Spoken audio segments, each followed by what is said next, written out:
Did Blake Lively's lawyer quit after Justin Baldoni fights back with $400 million lawsuit? We have Times actively vouched for the veracity. Some time ago, I pointed out that I had been told by an eminent Hollywood insider who deplores the way the Reynolds and their cohorts have been behaving, that the couple and the New York Times had been... Right when Lively appeared to be gaining popularity, everything changed with her case, according to reports from her lawyer Meryl Conant GSKY. Resigned following Baldoni's spectacular $400 million countersuit. But why did Blake Lively's legal team abruptly leave the case? And what does this signify for her lawsuit? Backfire in a manner not anticipated by anyone, particularly Lively. There was a video that Megan Twohey sort of edited. So not only, Chris, did they compile a massive article with all the text and all the research, they went and edited a video as well, all within like 24. It all began when the New York Times published a shocking expose that depicted Justin Baldoni's alleged wrongdoing in a negative light. The article was extensively circulated and discussed on Blake Lively's allegations of sexual harassment and body shaming were supported by social media, which portrayed her as a victim. Baldwin's legal team claims that they are fighting up to strong industry influences. This entire controversy began as a power struggle behind the scenes and concludes with a forthcoming movie adaptation of Lively.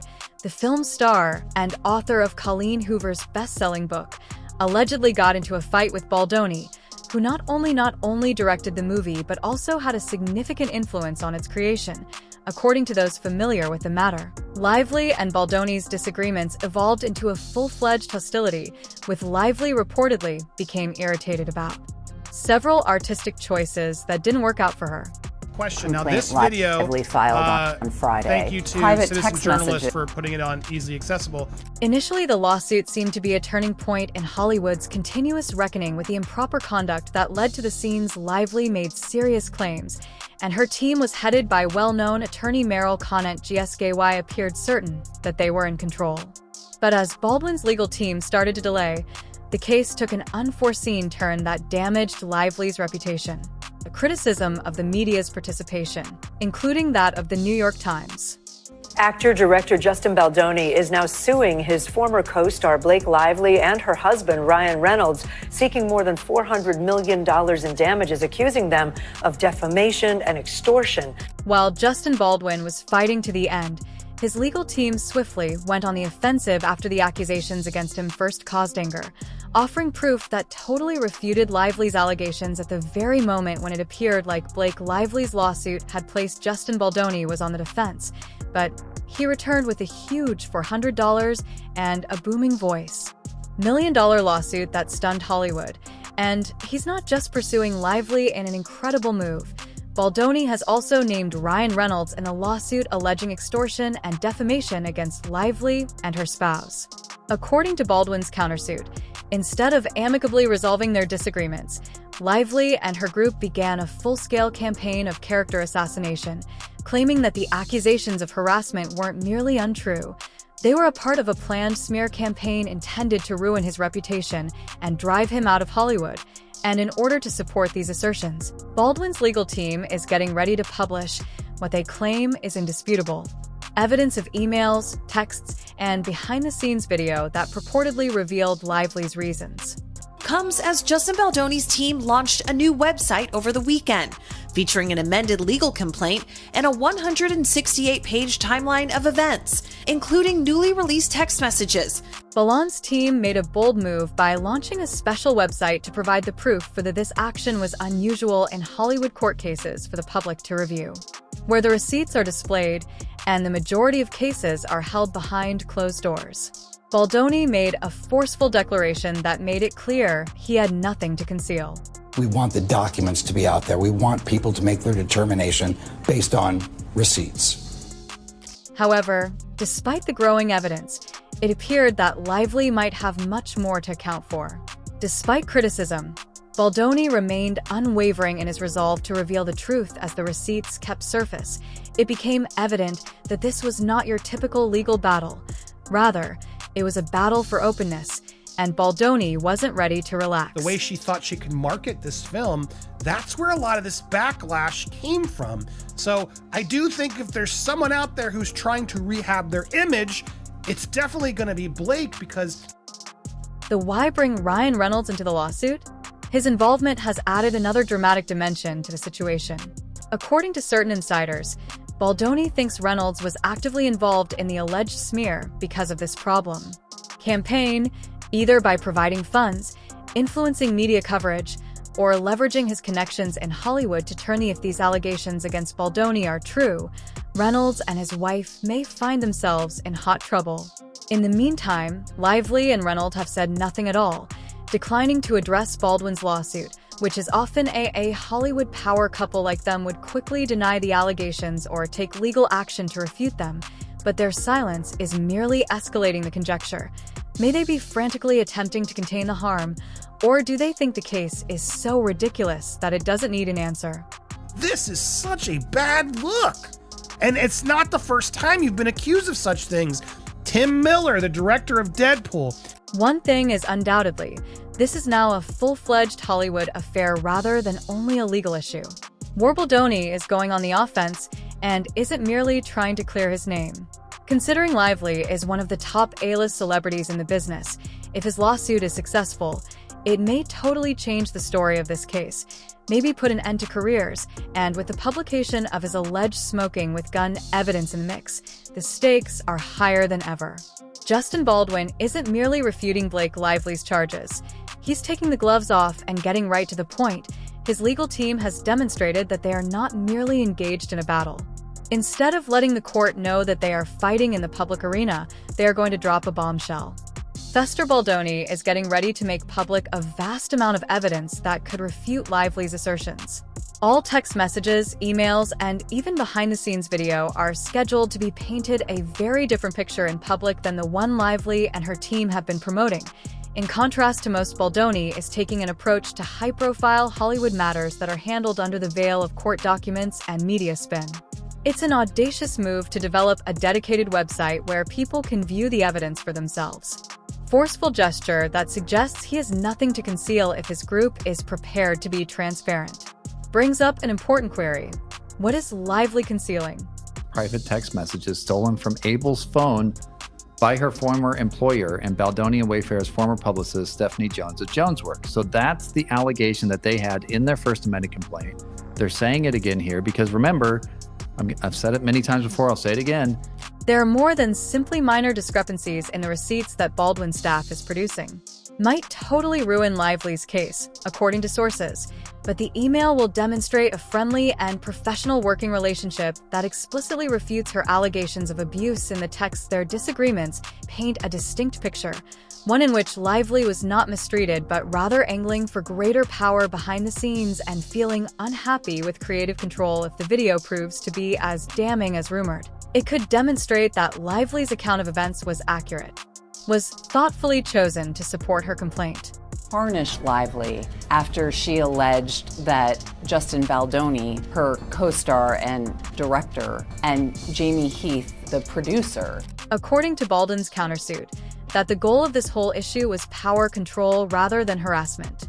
In retaliation, his legal team asserts that Lively used the Had Me Too movement as a tool to plan a defamation campaign. In order to damage his reputation and force him to leave Hollywood, the New York Times was instrumental in exaggerating the claims has simply fueled the flames on the Baldwin side. Currently seeking legal action against the newspaper for allegedly reporting in an irresponsible and prejudiced manner what the fact that Ryan Reynolds Baldwin is named specifically in his complaint adds even more explosiveness to this. He contributed to the scandal's behind-the-scenes advancement, whether through strategic financial support or Reynolds' quiet but important involvement in this issue, has now made a big impact through his media connections and influence. He is a key figure in what may be one of the most damaging scandals to Hollywood's reputation in recent memory. Possibly the most startling revelation in this whole story is that the New York Times legal team's involvement didn't end with denouncing Lively's assertions. They attacked the newspaper directly, charging it of purposeful creating a story that is biased in her favor. Suing them, it's super creative. They said evening of December 20th. Hey, Justin, here's all this horrible stuff we're going to print about you. You have until tomorrow at noon. We'd love to hear your response. He engages with them. He says, okay, here is some information. I think he gave it to them on the morning of the 21st. Here's some partial information. The New York Times article's debate started with barely before publishing. Minor but significant editorial adjustments were made. For instance, the subheadline was changed barely hours before to the release of the final version, a step that some argue indicates an effort to improve the story in real time, even if these changes might not seem like much to the typical reader in a situation with such high stakes. Even the simplest word changes have the power to drastically impact public opinion. Why is this important? Because headlines and subtitles, since headlines are the first thing readers see, they establish the tone and shape how the rest of the story is interpreted. Because of the explosive nature of this framing, Lively was presented as was the victim speaking up against wrongdoing, or was she portrayed as taking part in a more intricate and extensive Hollywood power struggle? I'm still working on it. I'm going to get the rest of this information or whatever before noon. And New York Times prints a story prior to noon with the partial information. And my guess is they were worried another outlet was going to hit this story. These last-minute changes, according to observers, could have been a calculated move by the Times to better present Lively's side of the story, perhaps to prevent legal action from Baldwin's team. Changes appeared to support Lev's stance, guaranteeing that the public would continue to support her assertions. In a situation like this, where opinion matters as much as facts, editorial choice could have had a significant influence. First of all, the New York Times needs to be held accountable for the first time in a long time. And secondly, this fair report privilege that they think is going to win this case for them, it doesn't apply. Yeah. For Baldwin's staff, the accusations themselves weren't the only problem. The entire story was presented by the New York Times, which they claimed was serving as an advocate for Lively instead of serving as an impartial news source. And above all, they argued that the Times hurriedly published the article without providing Baldoni with a reasonable opportunity to refute this charge. Important to the discussion of journalistic ethics, if it turns out that the Times acted carelessly, it could have severe repercussions for this case, as well as for the future of media outlets' coverage of high-profile celebrity scandals moving forward. Is investigative journalist. So she's investigative journalist for the New York Times. So that is implying that she's done an investigation. She's actually looked in this. We can trust her. The legal team for Baldoni is now going one step further, claiming that the New York Times reportage went beyond fair journalism and intentionally helped to this action might challenge the paper's fair report privilege, which normally protects news, in addition to harming his character. If Baldoni prevails, it might establish a precedent that shields organizations from accountability while discussing legal allegations. Changes the way allegations against celebrities are covered, possibly making media outlets much more careful when making unsubstantiated allegations. This lawsuit is now about more than just Baldoni versus Lively. It's about the accountability of the influence of stories and the legal ramifications of covering accusations without hard proof, and the effects of the legal struggle may extend well beyond Hollywood. I believe it is her last name, Meryl Gavinsky, allegedly quit the case after the cases against Baldoni and the countersuit set trial for March 2026. Blake Lively probably thought that winning the support of the New York Times would greatly strengthen her case against Justin Baldwin, particularly considering the newspaper's clout and believability in her court case. The media's coverage of her allegations was essential in influencing public opinion. The New York Times' influence might have also been used to exert pressure on Justin Baldwin Blake. May have expected that by obtaining such a publication on her side, Baldwin's reputation would be criticized, causing the periods of support could be used as leverage to pressure him to settle or endure constant media attention, making it more difficult for Baldoni should just deny the accusations or abdicate his job. Deny or admit her status. Thanks for the info. I read another quit as well. Soon, the only ones left on board will be the band assuring everyone it's okay if the ship sinks.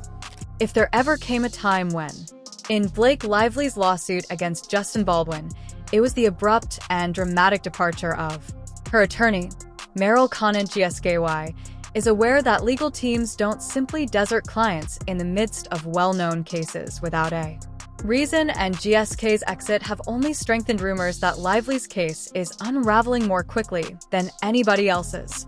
Whispers that GSKY caused the rumor mill to blow up on X, which was formerly Twitter, had left when Baldoni retaliated with an astounding $400 million lawsuit.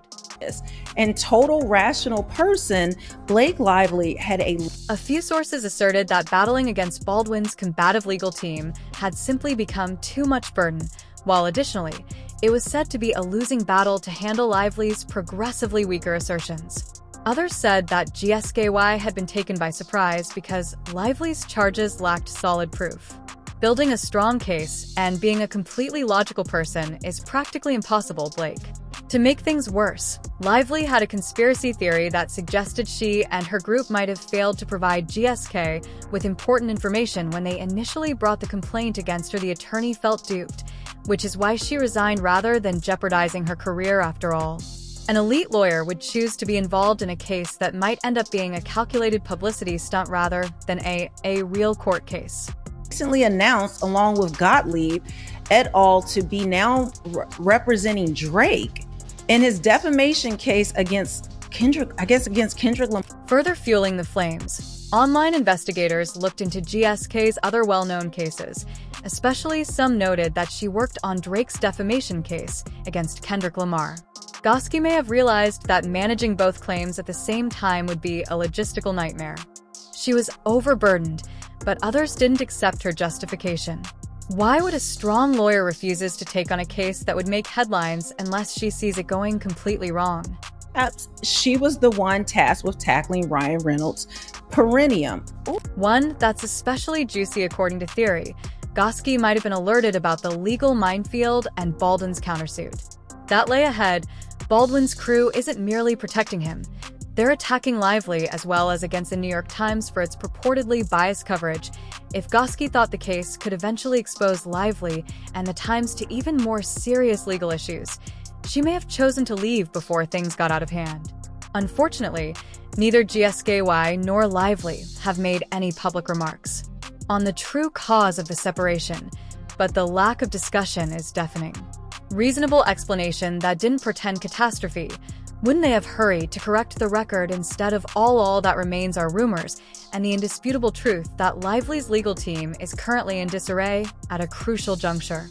A lawyer leaving a case in the middle of it is never good, especially when it's a high-profile and controversial as this one, whether it was because of growing pressure, a dearth of proof, or legal issues that occurred behind the scenes. It's evident that Blake Lively's case is falling apart, and Baldwin's the team is prepared to take advantage of every error. The only question today is who will represent Lively in the future. And before it's too late, will they be able to salvage what remains of her claims? Justin is going to somehow, because they have this idea, which came from that original New York Times article, that somehow there's a smear campaign and a coordinated effort with all of us. What began as a well-known court case driven by shocking accusations is now collapsing due to the unexpected turns of Blake Lively's lawsuit and the weight of the hard evidence legal strategy, supported by a devastating expose in the New York Times, is now coming to light as Justin Baldoni and his group methodically refute her assertions. And the narrative she painstakingly crafted is starting to crumble. And her case's cracks are growing at a startling rate.